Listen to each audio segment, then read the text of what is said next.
Welcome to another episode of Disruptors in the Culture. I am here, me, Amira Smith. I'm here with my awesome co-host, Joshua Meekins. Thank you, Amir. And we are here with another great guest. She is quite amazing. I will say that myself. She's always been, a standard in using her platform at the same time, being an advocate for other women as well. We are blessed with the wonderful presence of my good friend, Jordan Emanuel. Oh, wow. That was quite the intro. Thank I you. know. Yeah, She so loves the so gas. Jordan, for the audience to know, Jordan Emanuel is a multi-hyphenate. She's a model. She is, which I know a lot of people watching will be very interested in this. She was 2019's Playmate of the Year with Playboy, but also she's a co-founder. So she's a model with heart of Women with Voices. And so if we jump right into it, Jordan, what led you to modeling? Was it just kind of like you got discovered because like you're beautiful, you have the body type, or was it something that you were like on an active pursuit for? It's funny. It's kind of accidental. My goal and passion in life has always been to be a talk show host. So I went to school for broadcast journalism, and music business. And when I got out of college, I actually started working for a real estate development company because, I needed that check. And as I was going there every day, it was just so daunting because I knew I wasn't supposed to be behind a desk. I knew that that wasn't really my calling. I knew I wanted to be in front of the camera. And at that time, all of these Instagram influencers and all these things were happening online and on these apps that I was like, you know what, maybe I should dive into this world a little bit because I can just build my audience that way. And whenever, I start to get my content out, my video content, those people who are following me will then translate to my viewers and my audience. So at that point, I really started to think about it in the back of my mind, but I still didn't really actively try modeling until my 25th birthday. I wanted to do, because I'm born on Christmas, I did 25 days of Jordan because I'm extra. So I did a shoot where I did a countdown, of every day. I posted a photo leading up to my birthday. And from there, someone saw them. And that was when I started working with my first agency. That's dope. Okay. You Yeah. know, I was doing some creeping on your Instagram, and I saw 25 Days of Jordan, and you had this real fly picture with like the sparkly gloves, and I Oh, was like, yes. 25 Days of Jordan. So now it all makes sense. So you're Yeah. at your core, you're a creative entrepreneur, even if you Yes, didn't know it at that time, but you felt the call of social media to go and activate. That's like wow. definitely. And so the agent, they saw you on Instagram, and then So they saw me on Instagram. I took a class that they were hosting, Hmm. because I saw, he was liking some pictures. So I was like, maybe I'll take a class. And then from What kind of there, class he was it? saw my book in person, the photos I took. And he was like, oh, you should apply to my agency. And so sure enough, I What kind started of working. classes were there? It was a commercial modeling class. Gotcha. Okay. hmm Gotcha. Yeah, just to see, if it was something I could do. And ironically, just as I was about to hand in my resignation for the real estate job, I got fired. So it was perfect because I'm like, oh, now I'm getting unemployment. This is great. One door closes and another door opens, which is Exactly. amazing. So Exactly. when you first jumped into the agency and you saw your book, was it like a quick transition? Like was it all happen real fast, or like how did it progress? So so I took the photos in December, when it was Yeah. my birthday. They weren't really, no traction happened until I went to that class. That must have been April. Yeah. And then it was May, and I didn't hear back from any of the agencies I submitted to, including the one from the class, until late June, early July. Gotcha. Okay. Yeah. Wow. Yeah. Okay. so okay. And this was what year? This was 2017, maybe 16. How old am Mm. I? 5 years. So yeah, 2016. So you were doing other modeling jobs during that time? Like while you were waiting, I guess, to like, were you doing like just like gigs here and there, or? So I actually ended up, because my friend who took the photos, the initial 25 days of Jordan photos, is actually a shoe designer. And Wow. she was starting to do like the commerce shots for some of her products, but she wanted to shoot portraits and people as well.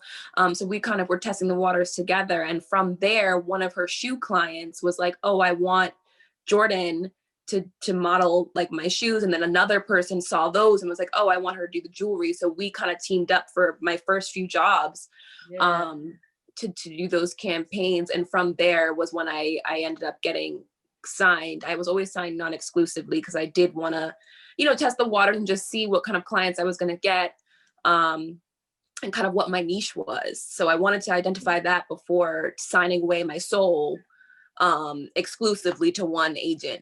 So that's what I've done the whole time. That's dope. So what was the progression to you becoming so in 2018 you were Playmate of the Month. What month was that? December. Oh, 25 days. Works out perfectly. Yeah. It was my birthday month. Mm-hmm. So Yeah. So how did that like happen? Did Playboy come knocking at your door? Did you just decide to go for one of their auditions, or? So my friend Christina actually dragged me to the audition because I was so anxious. I was like, I'm not gonna get it. They're not gonna pick me. I don't want to go and embarrass myself. Like, I really went like kicking and screaming because I was like, there's no way. So we get there to the audition. Now the audition was to be a bunny because they were opening the Playboy Club in New York at the time. So they were casting for the waitresses and the hostesses. So we go, and I actually met the head of merchandising and the head of bunnies at the time. And I kept escalating through the interviewing process. So I was like, oh, okay, this felt good. Like, cool. A couple weeks later, they call me and they inform me they want me to be a bunny, but they weren't going to be opening the club until that winter. A couple months later, it gets pushed back again until they have a White House Correspondents' Dinner, like an after party situation, in which they invited some of the bunnies that they had hired to come work that event. So we all went to DC, where I met Cooper Hefner and, a lot of the other Playboy corporate people. And from there, in July, I got a call asking if I wanted to be a Playmate. Wow. So that's kind of what happened. Yeah. But you were like White House Correspondents' Dinner. I'm like, who is this? Some old Trump. Yeah. He said, get some fine ass girls down here for this. Oh no, it was technically an anti White House Correspondents' Dinner. Yeah. I think they called it a no tie party. Like, yeah. Really They cool. said, look, all the stuff's gonna be over there. We're gonna be over here. Make a choice. Exactly. So now you're working as a bunny, right? And now you're a part of the team. So then what then happened? Like, what was the transition to Playmate of the Year? Like, what was the growth? Were you working gigs? Like, how did that just happen? And did they spring it on you? Did you apply for it? How does that work? So ironically, when I had to tell my aunt that I was going to be a Playmate and the magazine was coming out, she didn't react that pleasantly. And in response, I wrote her a letter. And it wasn't a letter I intended to write her. I just wanted to get my feelings out and my thoughts out. And instead I sent it to my manager at the time, shout out Chloe Love.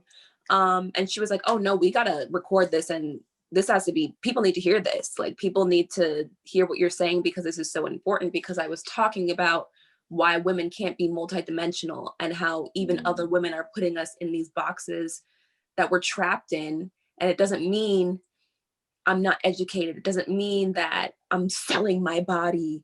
It just means I'm comfortable with my own sexuality and what I look like. That doesn't take away from any of the other accomplishments that I have or that I have to offer in the future. So I recorded that video, and Ebony actually ended up picking it up. And after that, I got a call from the Playmate manager at the time asking, if I wanted to be Playmate of the Year. And I was like, what? Wow. Yeah. So that's how that happened.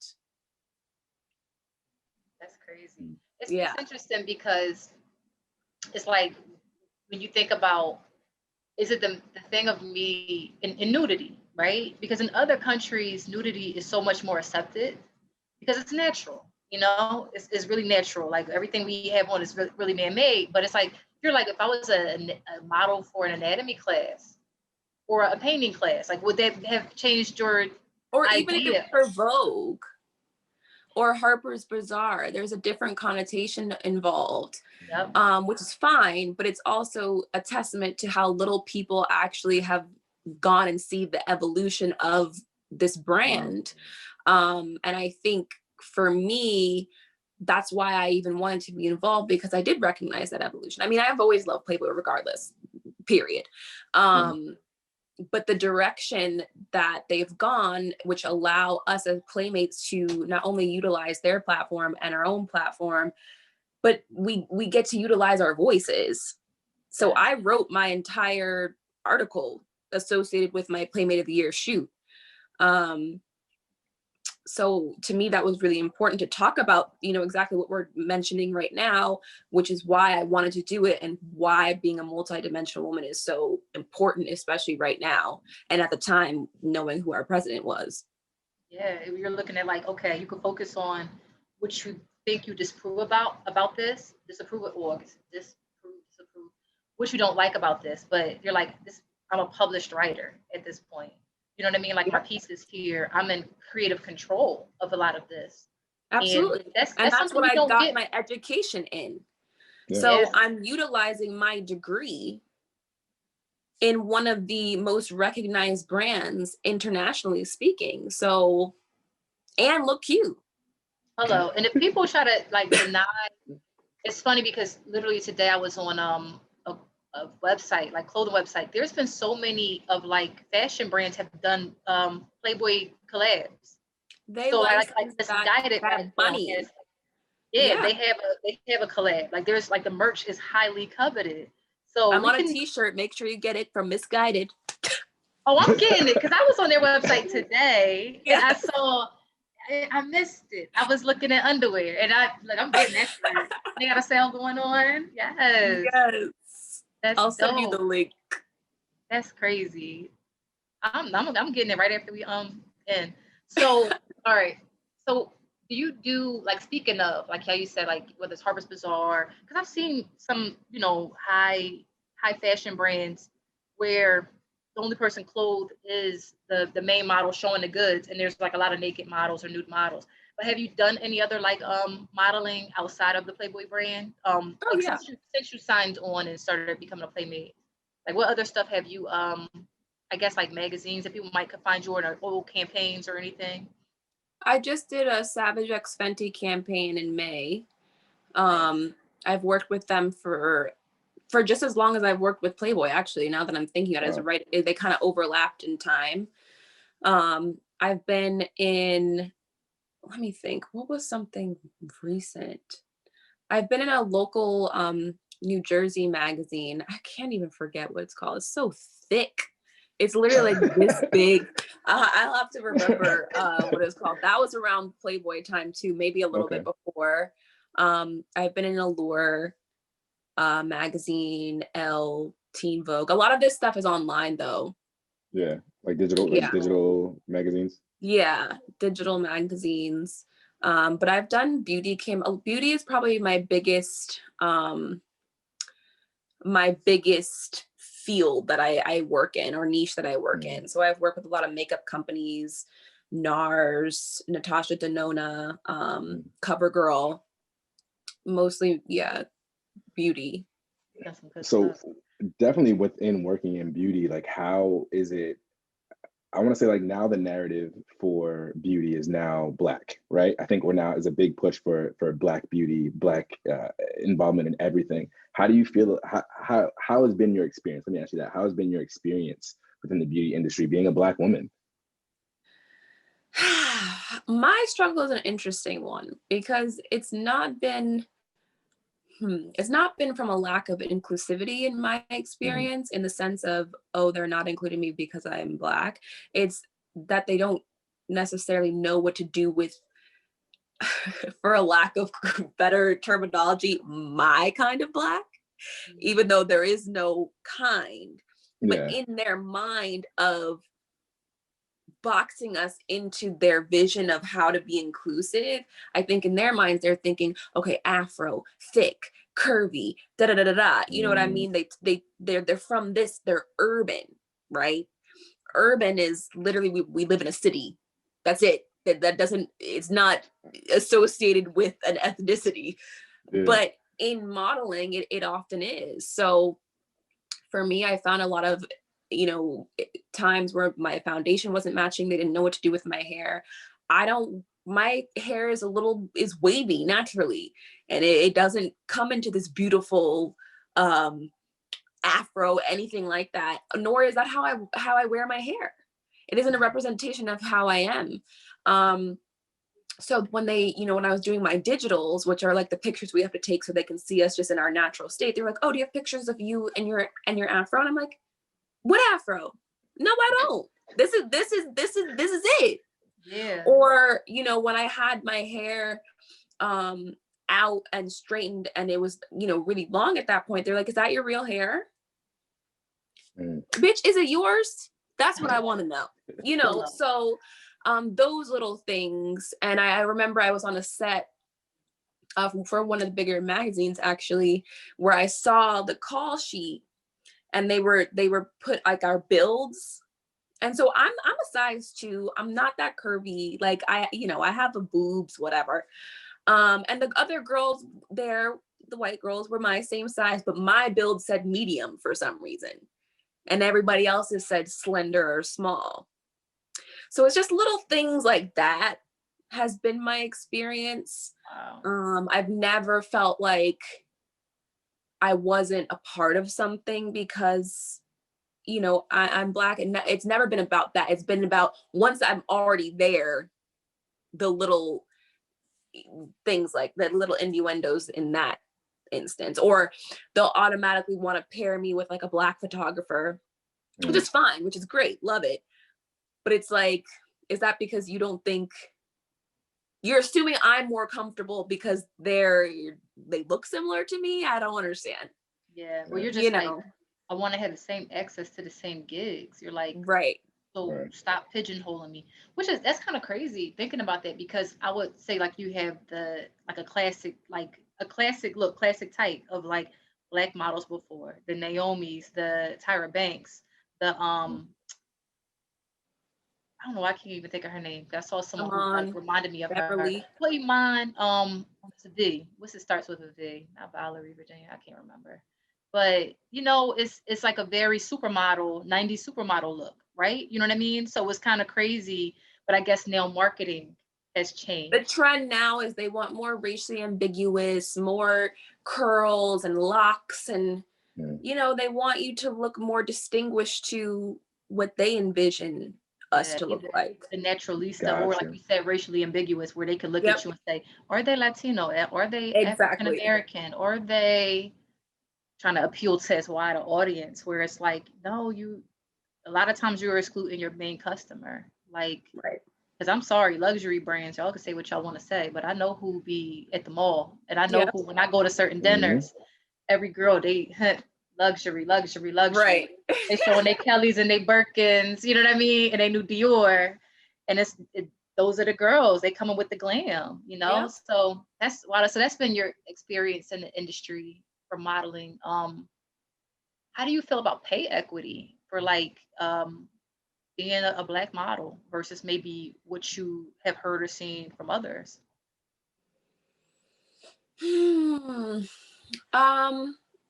On this front, it's interesting because the only time I've actually seen a difference in pay, the other model was also Black. Wow. She just had more of the, again, aesthetic that they were looking for. Wow. So I've seen it there. I personally haven't seen it. I know it exists. And I know it's happened for my peers. I have not experienced it for myself, though, firsthand. Yeah, it's like that one thing. You have a suspicion. You may think, but it's like you have no proof, right? Right. I can see that. Right. So how do you prepare for a shoot? It depends what kind. So I have a shoot tomorrow. Luckily, it's mostly beauty, and I'm gonna be in a lot of oversized clothes. So diet-wise, I haven't really done anything different. I don't usually drink the night before, just to, bags and things like that. But if it is something where my body is gonna be visible, like swim or lingerie, I definitely prep like a week in advance. Just a lot of water, a lot of chicken, and a lot of asparagus, and no carbs. Because Okay. that asparagus will leave you So you're cut. what? It makes you look cut up. Asparagus. Okay. Yes. I need to go buy Chicken, some. but like plain chicken, plain lean chicken, asparagus, water. Boom. That's it. I gotta take these No, notes. so how much water do you like before a shoot? Are you talking a gallon a day or more? I'm talking half a gallon to a gallon. Wow. Okay. And really like 2 days, maybe 3 days to be safe. I like to do a gallon a day. I might do like half a gallon before that, but a gallon a day, your skin looks like butter. You just can't even compare. Anything that may have come up will be gone. Wow. You're just hydrated. You're nice and like full and plush. Like you can't beat it. See, I need to come to you for more beauty tips because like I would have never said like No, guess I don't play asparagus. about the beauty. I don't. I really don't. Almonds too. So 4 almonds a day is all you need. You said 4? Yeah, 4. Don't ask me why it's so specific, but 4, I think it's like the cholesterol levels or something, but 4 is like the perfect amount you need to get your skin together. The hair is together. It helps your heart. I mean, I need to do a TikTok on this because there's so many benefits to almonds.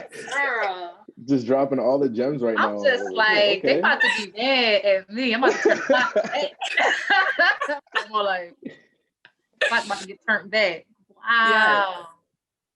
I'm mind blown. Okay. That's crazy. So, okay, when you're preparing for a shoot, all right, so are your preparations for like you said, swim lingerie would be the same for like if you were doing a nude shoot? Yes. Like, I mean, then this question is on here, Josh, but like how many nude shoots have you even done? Okay, full disclosure. Like a big minority of what you do, right? Yes. I mean, I've only done one published, or well, I guess 2, which was, for December and the Playmate of the Year. Yeah. I have shot nude and other things. They just were never published, or they're just not out there, or whatever. Yeah. I've always been a little bit of a nudist in the sense that I'm really, I don't think about it. It's not something that, it's natural. Like I went to boarding school. So like when I was changing and like, I didn't even think about it. Yeah. And girls would be like, this chick is just, I'm like, you have the same parts as me. What are we talking about? I don't care. Because for me, it's not a presentation. Even with Playboy, it was never about the pleasure of anybody else but for me. Yeah. I am comfortable doing this, and I'm comfortable displaying this because that's me. You know what I mean? Mm-hmm. It was never for anybody else's anything, unless it was to inspire women to feel comfortable in their own bodies, period. It was never for the pleasure of anyone else or anything like that. To me, it was shit. I look good. I may not ever look this good again. Why not? And I'm comfortable. You get older, and then it's like that's the biggest thing I've learned about aging is that there'll be times where you see a picture of myself as like in my early 20s, and I'm like, oh, that's not a good picture. Yeah, like mid 30s, you look back and you're like, oh, what was I tripping over?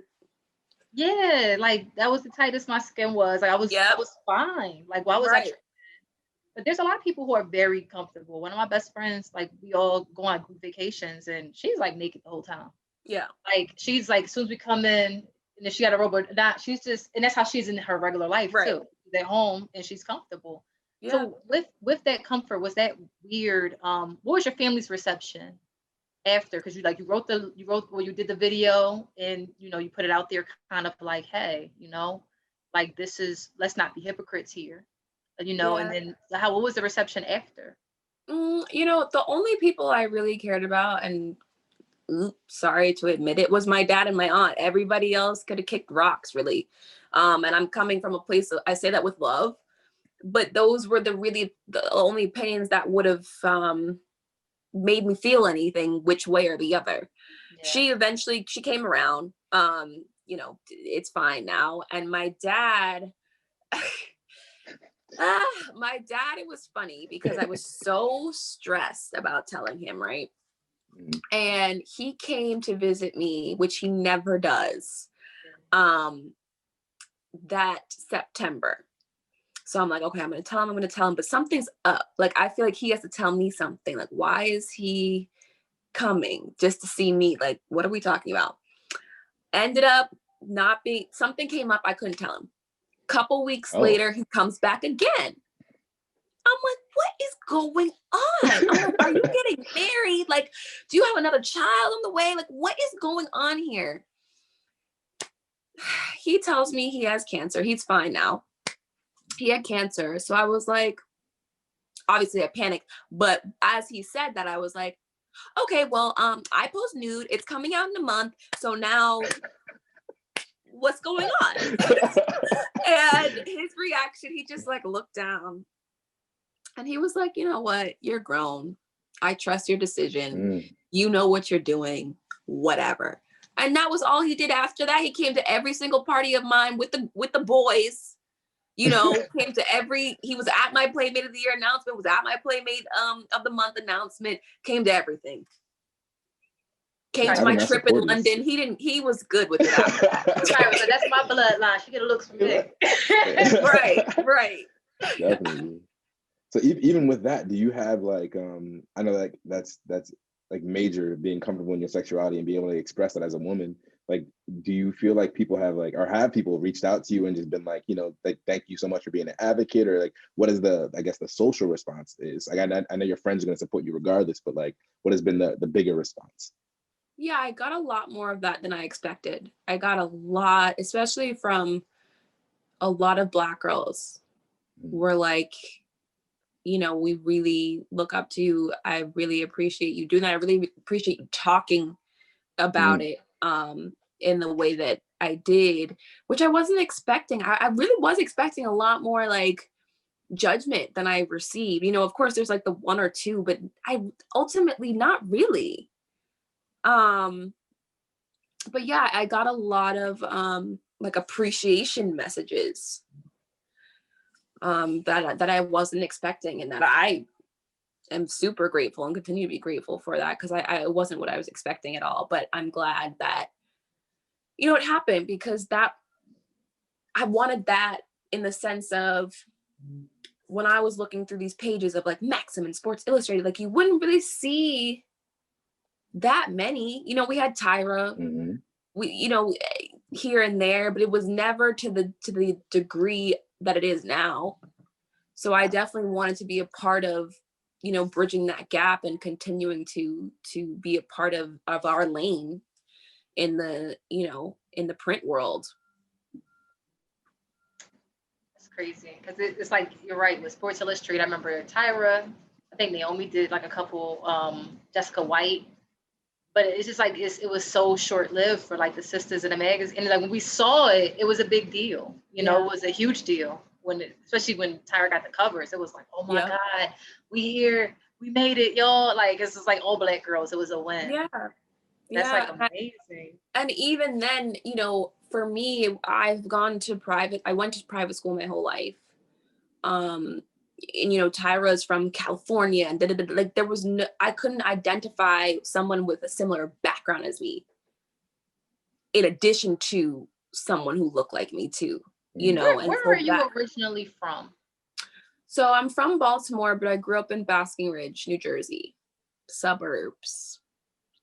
We're just gonna claim Jersey on this one. We're gonna claim Jersey. Yeah, Jersey. I went to, you know, I started off at a private school, predominantly white. There was literally 2.5 Black kids, nobody else. And then high school, you know, I got to expand a little bit, but it, you know, again, it was boarding school, so the diversity level was limited. I was gonna say, even like when I met you, like even going through like just the private school pipeline, like it was like you, me, I think maybe like 4 or 5 of the Black people that I can really count. So it's like Right. when you saw people of your own color, you were like, all right, we're gonna be friends, regardless of what the situation might be. But you know, it's definitely an experience. And I think again, talk about representation, it's crazy because like as you again, you are now a representative for many women across the world who are saying like, I can then be that, you know, especially Right. young Black girls in that same sense. So I mean, I think that's dope. I think that's a really dope like platform to even have. And I know like speaking of using that platform and having that platform, I know that you have used that platform to create Women with Voices, right? Which you're the co-founder of. Can you tell us about that? Give us a little rundown of what that is. Yeah. So when I got out of college, I moved back to New Jersey. And I felt like all my friends, or like the things that I knew, kind of had scattered, and I didn't really have, you know, a tribe to be like, okay, what do I do now? Like, what, I don't have networking situations, like what's going on. And as I was looking, you know, for that kind of outlet, everything was so limited. It was like, okay, if you weren't part of a sorority, or you weren't, you know, this lawyer group, or you weren't a mom, or you weren't all of these things that were prohibiting women from just coming together and speaking and connecting, you couldn't meet anybody. Or you had to be, you know, the Jewish society, you had to be Black women, or there was no integration of just being there, period. So when I met the founder, we both really found it important to create a space where we could learn from different people that we wouldn't normally have the opportunity to, because we all have similar experiences. Whether you're from Brooklyn or you're from Connecticut, there's something that we've done that's the same that we can talk about and discuss. And so that's kind of how it came about, was from that lack of tribedom that I had when I moved back, that I really felt like it was important. And then each of us have our initiatives. So my initiatives are mental health awareness and coping mechanisms, and sexual education and liberation, which came from our experience at High Tops, and giving people the education that they know. Because even grown women still don't know the access that they have to breast exams, or things that we just need to do annually, birth control, testing, all parental, you know, help and things like that. And Playboy, for me, posing for Playboy just further, you know, amp that up, because now we have the education of, okay, boundaries and things like that, and, you know, relationships, and feeling comfortable in your vulnerability and your sexuality. So those are my 2 initiatives for Women with Voices. That's dope. So you were a co-founder of Women with Voices, and that's crazy. So it's like you created the community that you felt you needed. That wasn't only around. I mean, it's around identity of being a woman, but like you said, everything else was kind of boxed into another layer, and you're just like, what about us being women? Period. Yeah. And I think it got even more amplified because it's funny, our founder Chloe, she's like, well, I don't even know, you know, she's been in Brooklyn like the whole time. She's like, I don't have that many like there's no diversity in my crew.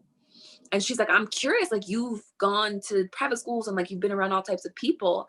And it just dawned on both of us that like, unless you're in certain areas or your certain schools, you don't have the opportunity. There's no opportunity to just authentically experience other people and other cultures and other ways of life in our society, just the way we're set up with how we program everything. So she's in Brooklyn. She's Black. She's white. Yes, Black.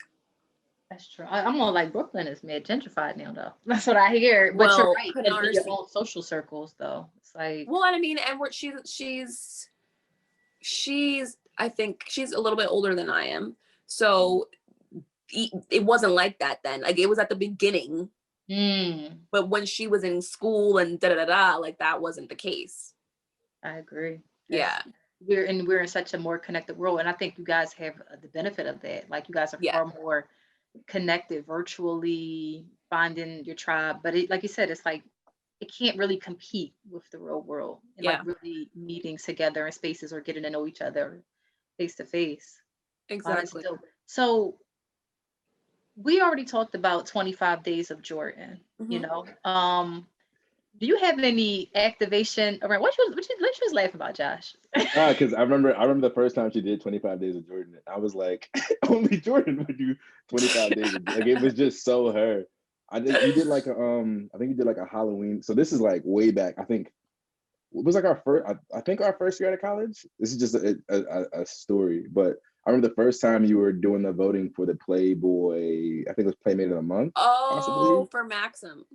For Maxim, right? So it was for Maxim, and you had posted the poll, and I was like, "Are you? Is this you? Are you trying to get into this?" And she was like, "Yes." Yeah. So I was like, "Let me do a quick campaign and tell my friends." So I like told all my friends, who told all their friends who voted for her. You could vote like every day or something like that, right? Yeah. So I was putting in my group chat every day, and they were like, guys are like, "Oh my gosh, she's so beautiful." Yes, but this is my friend, and we're going to vote for her every day. So let's do this and make this happen. And then like I remember like they would like say, "Okay, she's doing 25 days of Jordan," which was again so much you. But it's just so cool, kind of like knowing who you are and seeing your personality kind of shine through the things that you do, as far as like your platform, the things you care about, even the stories about High Tops, like seeing how you now incorporate all that stuff into what you're doing now. Because I talked to Carolyn, which is like a throwback. I want to say this was like 2 or 3 years ago. And Carolyn was like, "I just want to let you know that I stalked you, Jordan, and Aaron, and you guys are all doing so great. Like, I really hope you guys are so successful." So like, there's just like these moments where it's cool to see how like all of us are so interconnected still. We're still very much pushing the things that we came together in high school with, and are now, have bigger platforms for that. And I didn't mean to like sidetrack it, but like, it's just cool kind of seeing that through this conversation, just, having those moments of like, dang, look at us, like really doing the dang thing, Because like then crazy. we were just like high school kids who were like knuckleheads. That was it. Seniors, just try to get out of Princeton. Shoot. I'm saying. It's crazy though. Because I'm always like, Josh, your friend's lit. But now I didn't know you went to private school, Josh. I did. I went to Princeton Day School. Private school is really better. Damn. I missed out. I will say that what private school does is it puts you in rooms that you wouldn't normally be in. I don't want to say like I think anybody, I shouldn't say that, but the education that they give you is very much college prep. Like they're preparing you for college, but it's the rooms that they put you in, I think, is the thing that's always going to be different. Like I wouldn't have met Jordan like that. If I didn't do High Tops and wasn't at Princeton Day, I wouldn't have known about it. And I wouldn't have met Jordan. I could say that for like a lot of my friends, or even access to Villanova and things like that. Like it was that type of gateway. I think people who do not have that, just you're behind another 8 ball, where it's like you don't have that access. You're not talking to those people. You're not in those rooms. It's exposure gap. It's like they're not exposed to it. And then it's like when you're not in that same room, you always wonder, what was the conversation? What am I missing? Right. That's like exactly. So okay, you've used your platform to advocate for women. So there's a question, and I don't know if this is a sensitive subject that you have on here, Josh, about alopecia. Mm-hmm. And so I'm guessing, so you have alopecia? I do. Mm-hmm. Wow. Really? Yeah. So when, not even when, was that something that you like had all your life? And how does that affect you with like being a model? Because I feel like modeling is so, it's like so physical, it's subjective. Like people, and it's a lot of like, I know with acting, it's a lot of rejection or just people like, yes, no, not right. But modeling, I went to a couple go sees for acting stuff, and it was like the same building as models, and I was like, wow. They're like, okay, the models for the Pantene thing. It was like in New York, and she's like, yes, no, turn around, let me look at you, no, and you're just like, damn. So it's like, do you feel like it's been like, how has that been? I haven't had it my whole life. I mean, well, technically I have. Yes. It's a genetic autoimmune disease.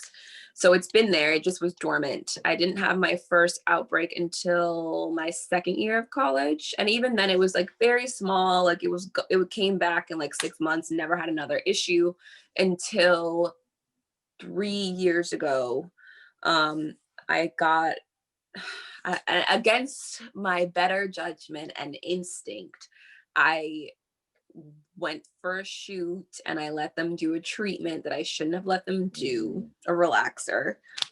And it was just, again, it started off small, but the thing with alopecia areata is that it's stress induced.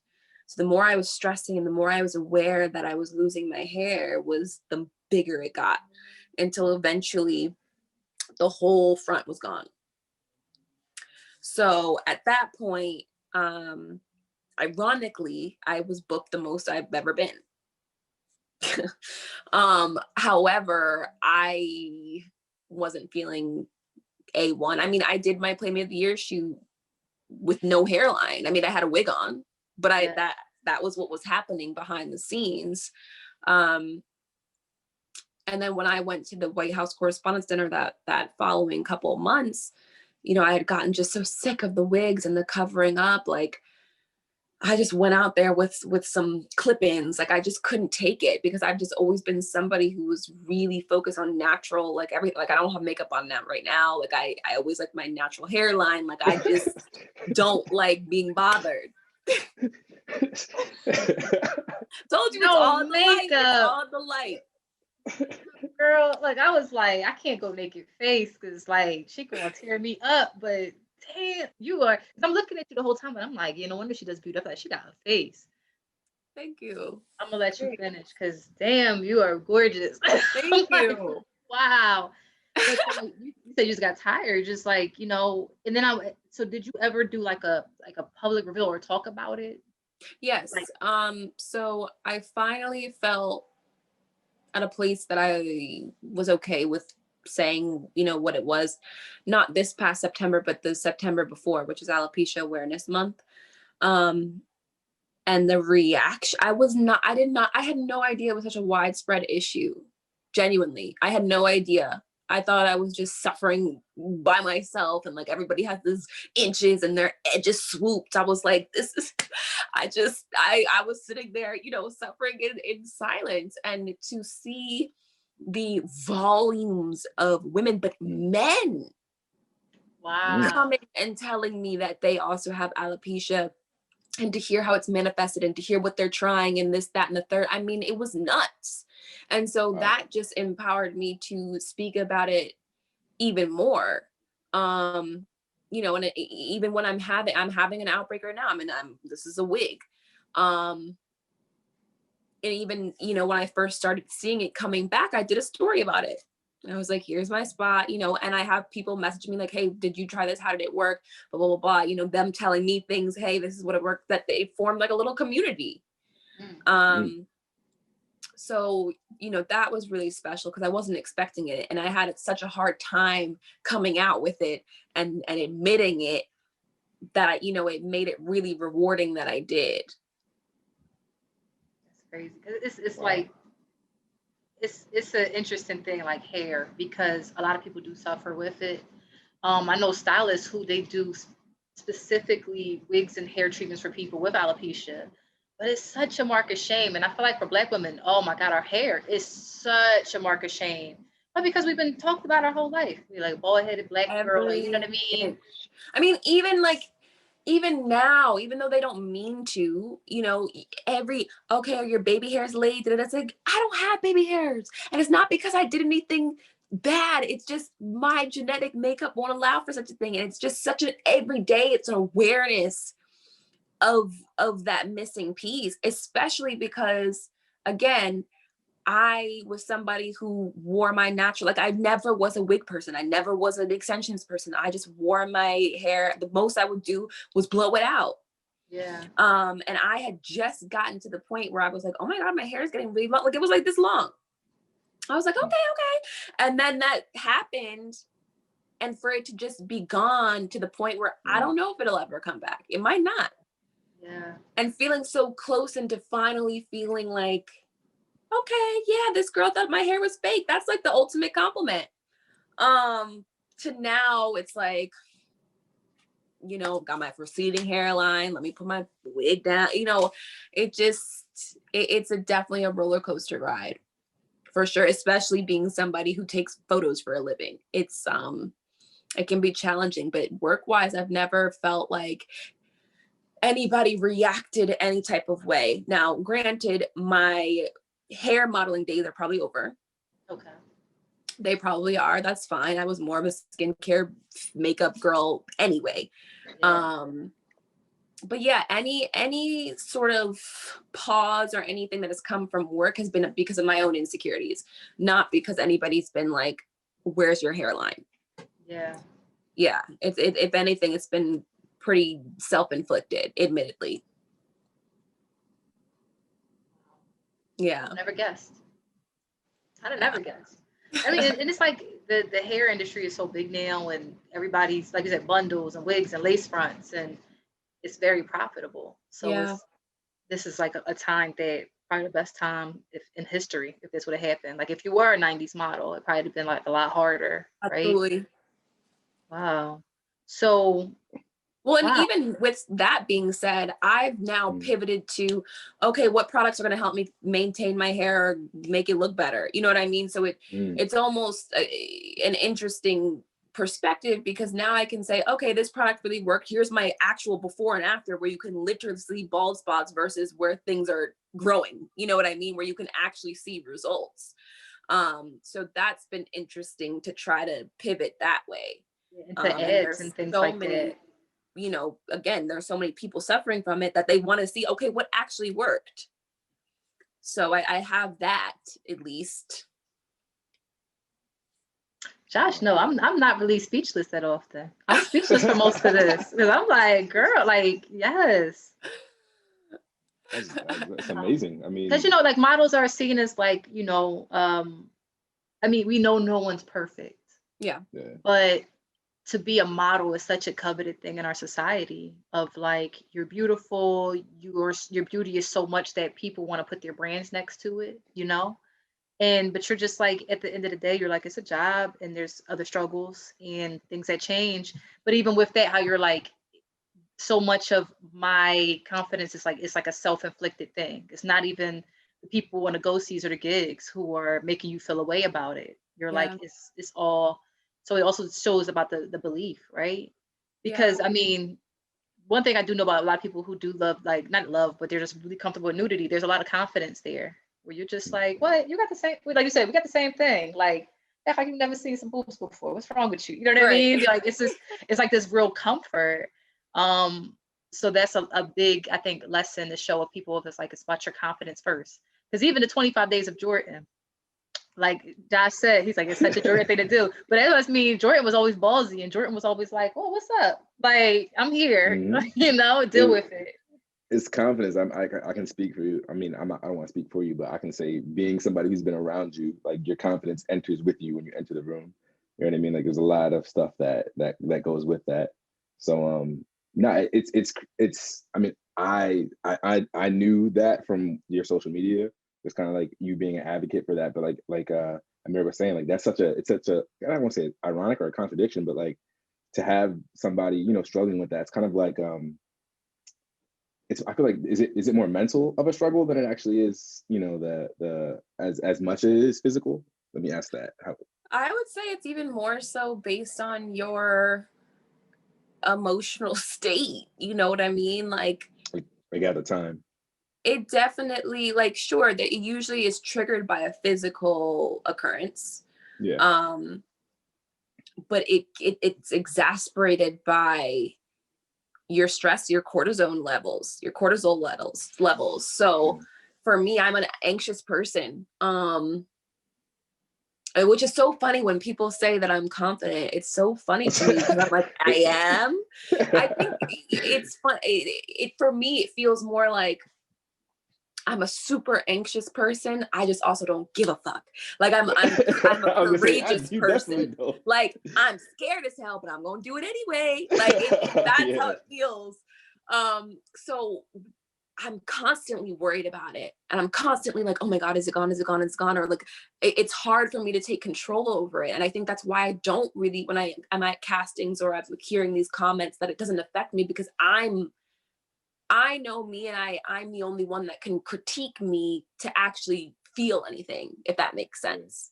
Yeah. Because all these people are strangers. They don't know me. They don't know if I'm a good person. Their opinion doesn't mean anything in the long run. It's me, and I've got to be better about befriending myself and being kind to myself in the same way that I am for everybody else.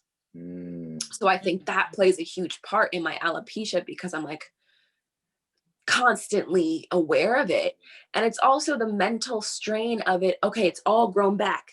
And then it's deteriorating. It's like you're panicking, like you want to stop it, but then you can't. And then the stress of being aware of it only makes it worse. So it's just this constant like roller coaster until you can kind of get it under control. I think I've gotten it a little better. It looks like it's growing back some. But yeah, it's a lot. It's a lot. It's a weird one, because it's almost like, all right, I'd rather you just fall out or you just grow back. But it's the swing of, okay, it's back, then it's not, then it's like, you know what? All this time I just spent to grow you back and water you and nourish you, and you just want to fall out in 2 seconds. This how you treat me? I know, right? So yeah, So it's a lot.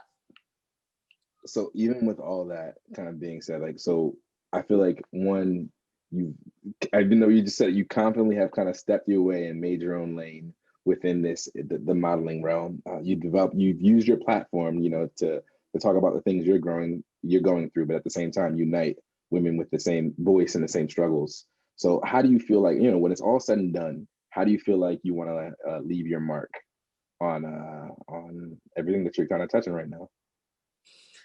I mean, you witnessed it firsthand. We met 2 months after my mom died.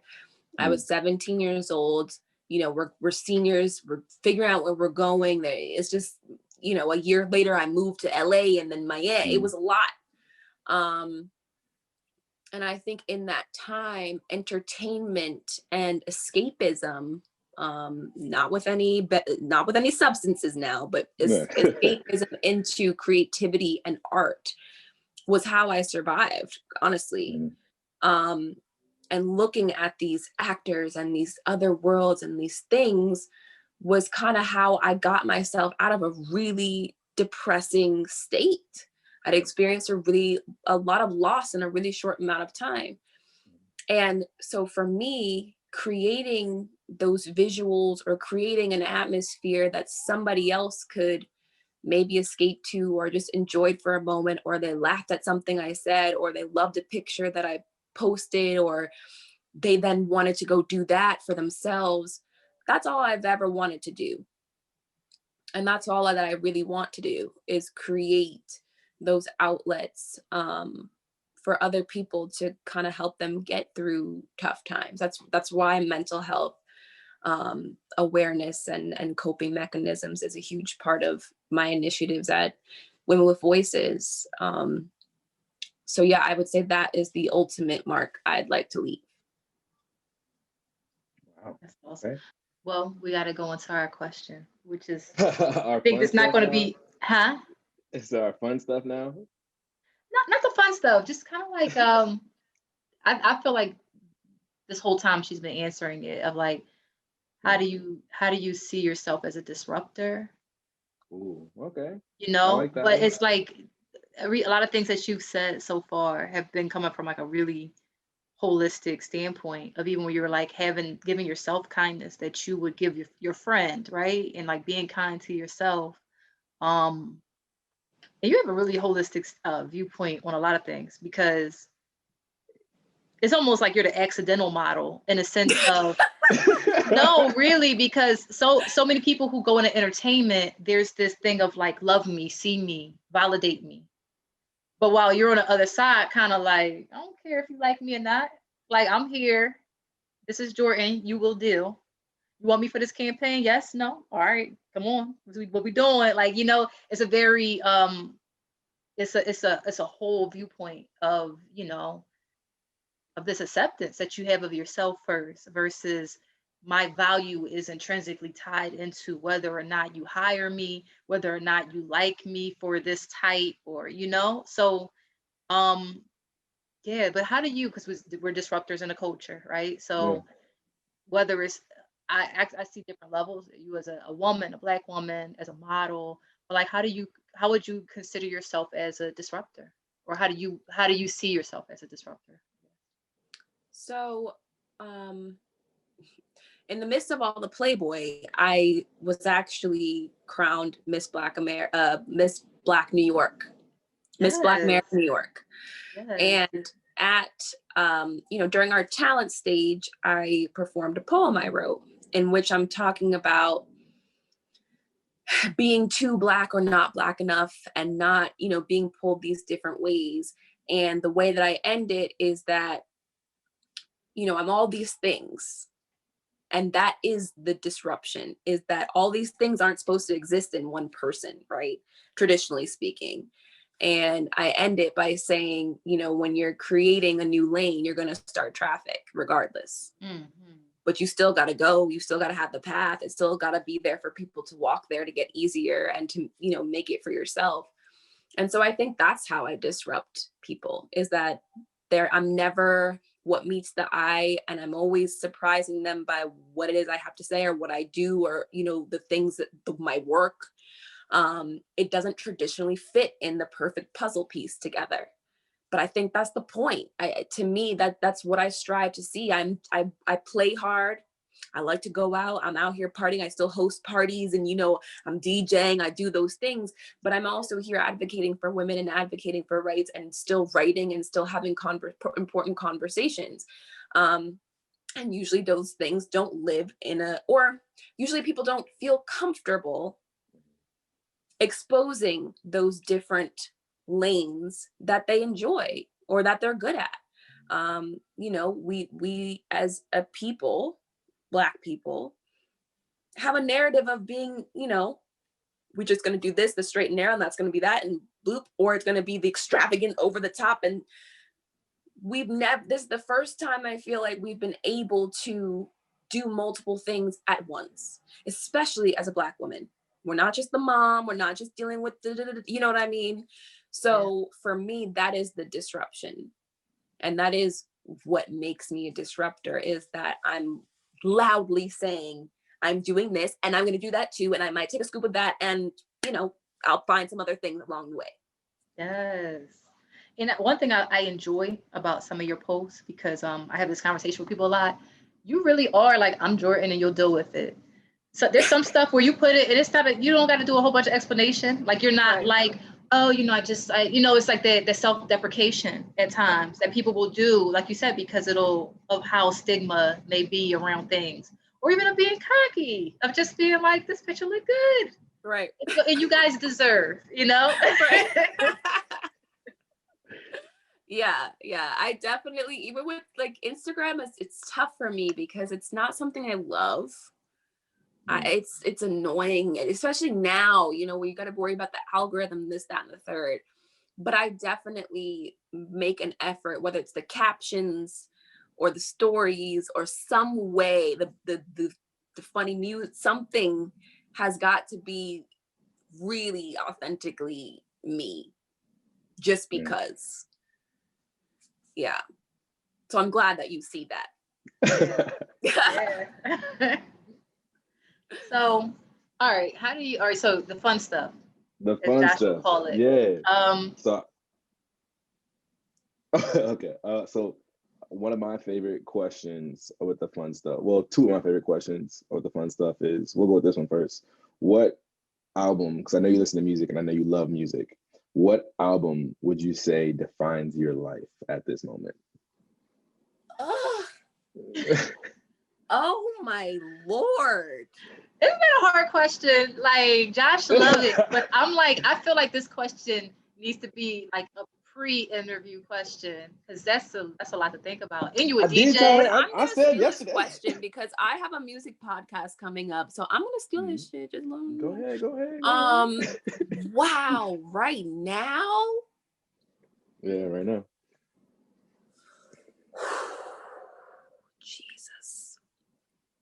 What have I been listening to? What do I listen to constantly right now? I mean, to me, SZA's first album is always going to hit the 20s forever. So until December 25th of this year, that's always going to define my entire 20s. So that one's always stuck there. Yeah.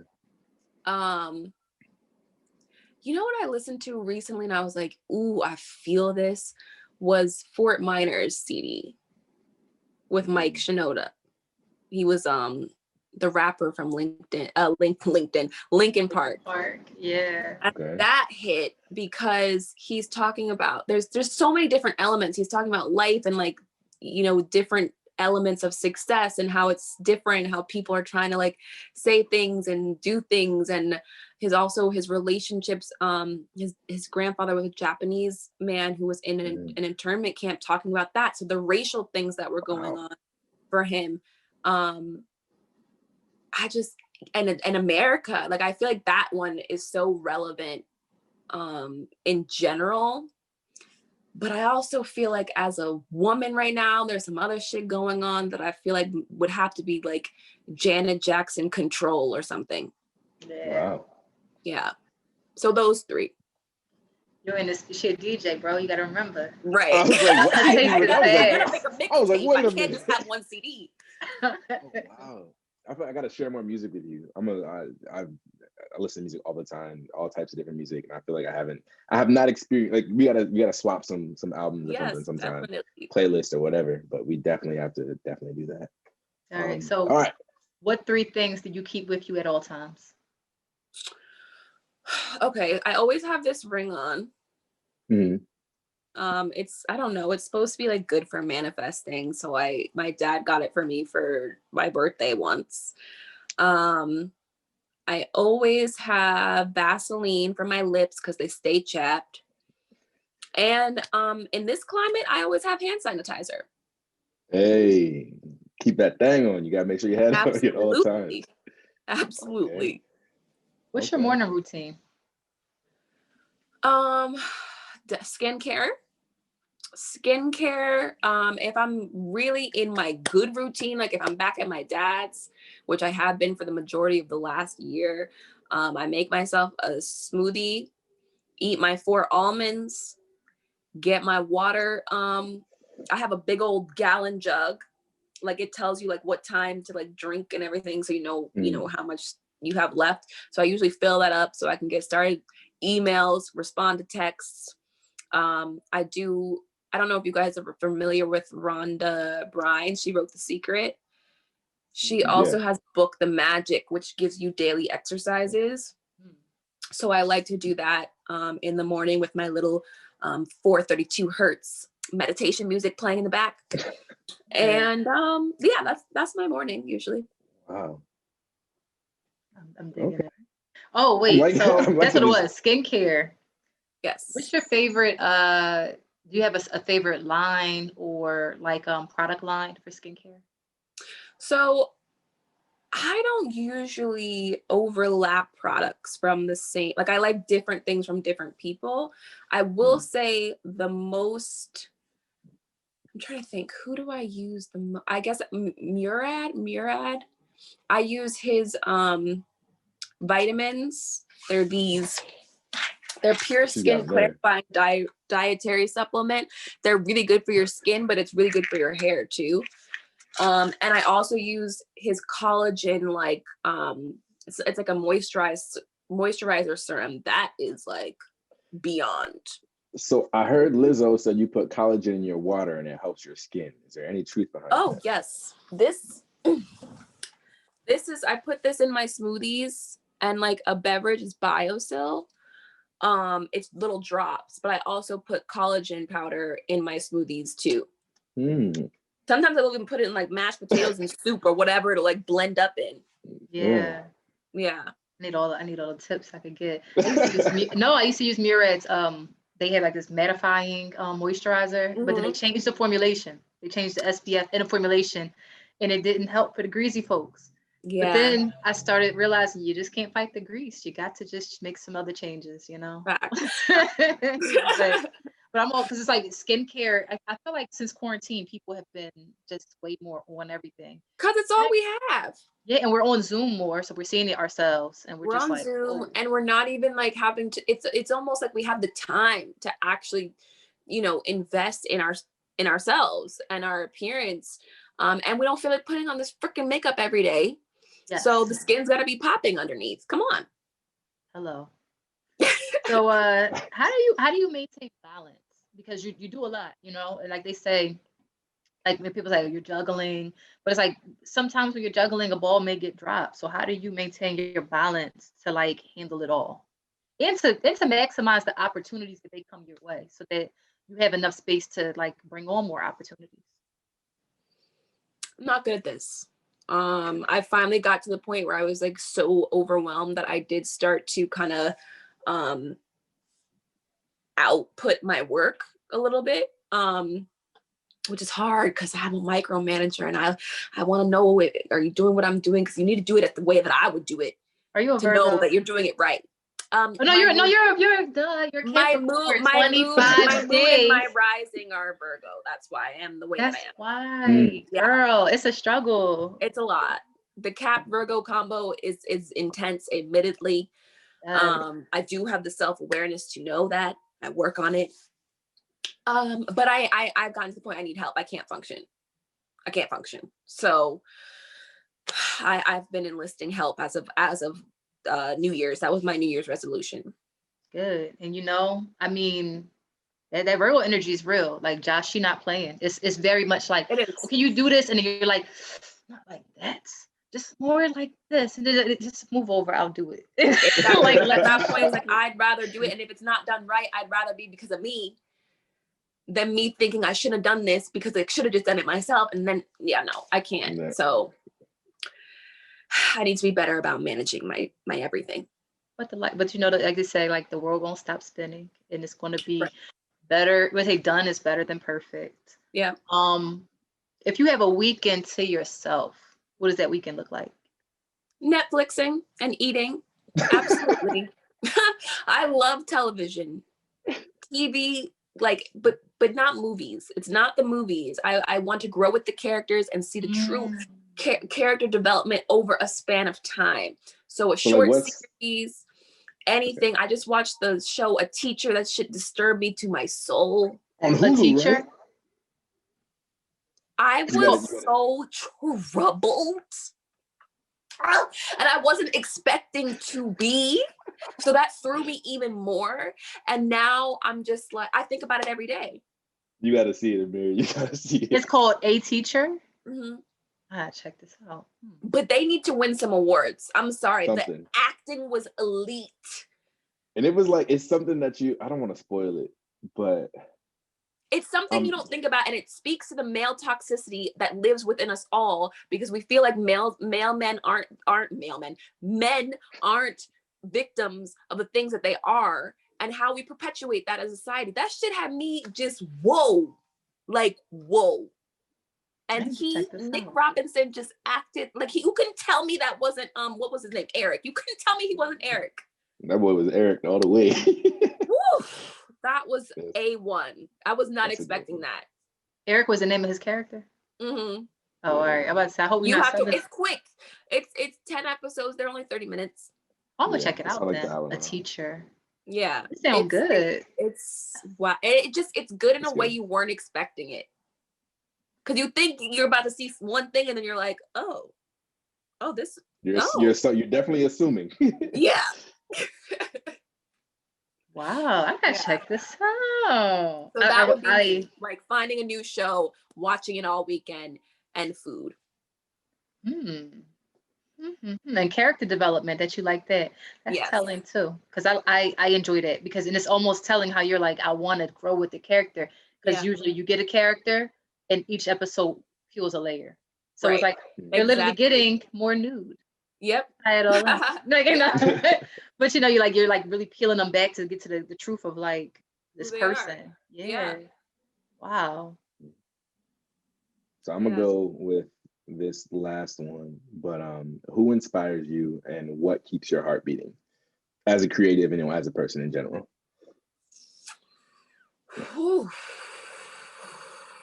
Who inspires me? I love Taraji P. Henson. I don't know. I think her story is just one that, sometimes I feel like I'm too old, or it's too late, or I don't have enough time. I have a serious awareness of time because of all the people I've lost in my life, and just being so overly aware of how life and death like how closely they are. And it's kind of activated this like it's not logical. It's just overly done sense of like, okay, the time is ticking, which is one thing in Fort Minor. He says the second word born, our clock starts ticking, and it's like it does, like whether you realize it or not, it does. And so when she speaks about how her career really didn't take off until her 40s, she'd already had her kid was grown, like, you know, she was like, what am I doing this for? What am I doing this for? And, you know, had she given up, she's won so many awards, been so, you know what I mean? We've seen her so much over the last 10 years. And you imagine like we would have Viola Davis, all these, you know, people who have come into their true like potential later. Sarah Paulson, another actress I love. These are all things that have happened in in their 40s. So when I get too in my brain, I think about a lot of like the speeches that she gives. In addition to, she started a foundation about mental health awareness and the stigma specifically within the Black community, which I find obviously like I identify with that. So I would say she's definitely a big inspiration. And what keeps me going is for me, you know, when I feel like I'm about to give up, which is often, quite frankly, it's often, I'm just like, well, girl, what are you going to do? What else are you going to do? You already tried the 9 to 5. It's not for you. So you need to just do what you need to do. Because every time I am literally this close to quitting, something happens where it's like, okay, to me, I'm a very spiritual person. All right, that was my cosign. That girl, just go on, you know, because I'm a strong believer that when you step into your purpose, no, it's not handed to you, but certain things are aligned to keep it going. You know what I mean? And if I wasn't in my purpose, something else would have happened that I would have gone a different direction. It didn't. It hasn't. So to me, that's kind of the motivator. Just like, well, what else? You know, this is what you want to do. You know, you're not about to go to somebody's desk. You know, you're not about to work for somebody else. You know, you're not about to go make somebody else's dream come true. So just go on and do what you need to do. Literally, like, this is how I'm talking to myself. I'm like, really? Let me feed that feeling for a second, honor that emotion, and then, okay, bye. That's it. Yeah. Okay. This is so good. please let the people know where they can follow you, keep up with you, anything. Like, let them know how I don't know about contact, but, you know, get in touch with you, follow what you're doing. How can they do that? So Instagram is probably where you can find everything. My bio has my link tree to everything else. It's at Jordy_Jor. That's JORDY_JOR. Everything else is pretty much the same. My TikTok, Twitter is just the underscore first. But yeah, I'm mostly active on Instagram. So that would be the best place to find me. And I have a swim line coming out. So ladies, well, and gentlemen, eventually I'm getting to trunk. You know, be on the lookout for that. Be on the lookout for my podcast where we're going to talk about music. Absolutely. So, yes. Beautiful. Absolutely beautiful. Well, first and foremost, from the bottom of my heart, thank you for, you know, pulling up to the podcast, blessing us with your presence, and, you know, teaching us and telling us about what the beauty industry is like, your experience, you know, how you've been an advocate, elevating women's voices. I mean, you've done some incredible stuff, you know, admiring from afar from a while, and now being able to give you your flowers and tell you how great you're doing and keep going, you know, is a full circle moment. You know, it definitely is a full circle moment, from sitting around in a circle in high tops to, you know, being full-blown adult. This was a really, you know, some things are just, I mean, I get something because Josh got some lit friends. So I'm always getting something from these interviews, but this was filling, like, you know what I mean? Like, it really was. Oh, computer, don't act crazy. It's Mercury retrograde. Yeah, but you know, it's filling because, like you said, you're like, what else am I going to do? And I know this is it. I on my desktop background, it's just a quote. It's black with a white quote, and it says, "Do not miss out on something good just because it may also be difficult." And it's almost like that just spoke today. I'm just like, yeah, because I heard Sam Jackson, like he one of my friends, the actor, and his mentor was a good friend of Sam Jackson's, and they would go to auditions together. And then his friend was just like, I'm ready to get up. Like, we're about to be 40. He's like, it's just like, it's not moving. It's not. And he said, Sam Jackson was like, well, what else are you going to do? And then he said, I don't know, I'm going to get a job. And he said, I'm not. Right. I'm going to stay the course. He said, there's nothing else I want to do. There's nothing else. And now look at him. You know, it's just like, wow. Yeah. It's true, though. It's true, because some people are okay with, you know, the check is addicting every week when it comes on time, direct deposit. I get it. You know, I did that. But when it's hard to just get up because you don't want to be doing something just for that check, it's not enough. It's just not enough. And Josh, I'm sorry. Josh, no, I'm a talker. It's that Virgo. No, you're good. You're like he's trying good. to wrap it up, and I'm dragging it right back. No, you're good. You're good. I'm gonna just close this out, and if we can keep talking, we can keep talking. But first and foremost, again, thank you so much.